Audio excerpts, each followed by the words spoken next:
everyone, karibu kwenye channel hii. Leo nitakuonyesha njia 5 rahisi na bure kabisa za kuifanya Android simu yako ifanye kazi kwa haraka bila kudownload app yoyote. Njia ya kwanza ni kuclear cache. Cache ni temporary data ambazo huwa zinajihifadhi pale unapotumia app. Huwa zinapokuwa nyingi zinafanya simu yako iweze kuwa nzito. Nenda kwenye setting, fungua app management, nenda kwenye list ya app.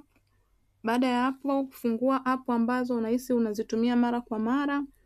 Nenda kwenye storage usage, alafu click clear cache. Kuwa makini usije ukaklik clear data, kwa sababu ukiklik clear data utakuwa umefuta data zote kwenye hiyo app.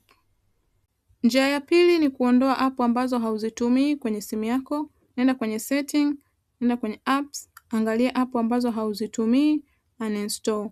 App zinapokuwa nyingi, zinafanya simu yako zinakuwa nzito. Njia ya tatu ni kuzima background apps ambazo huwa zinatumia RAM kubwa na battery kubwa. Kwa hiyo nenda kwenye setting, nenda kwenye battery usage, nenda kwenye app, angalia zile app ambazo hauzitumii mara kwa mara, turn off background usage. Hii itakusaidia simu yako ili iweze kuwa nyepesi na pia battery isiishe kwa haraka. Njia ya 4 ni kupunguza animation nzito kwenye simu yako. Hii utaifanya simu yako ikiwa kwenye developer mode.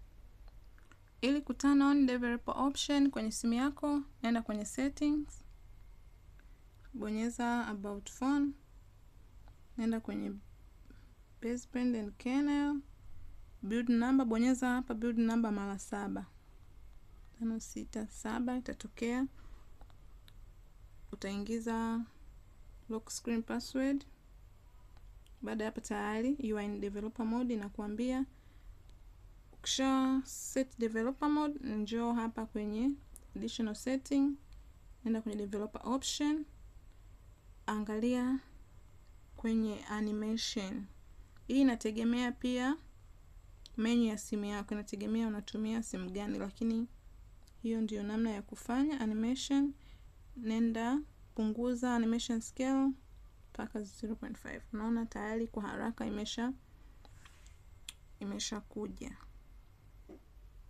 Wakati mwingine simu inakuwa nzito kwa sababu haujawahi kurestart. Unapo restart usafisha RAM na pia unasaidia kuondoa bugs ndogo ndogo. Kwa hiyo hakikisha angalau mara moja kwa wiki una restart simu yako. Hakikisha simu yako angalau ina free storage kuanzia 20% ili iweze kufanya kazi kwa haraka. Kama umejifunza kitu kupitia video hii, usiache kusubscribe, kulike na kucomment hapo chini, pia kushare na marafiki zako ili na wenyewe wapate maarifa haya.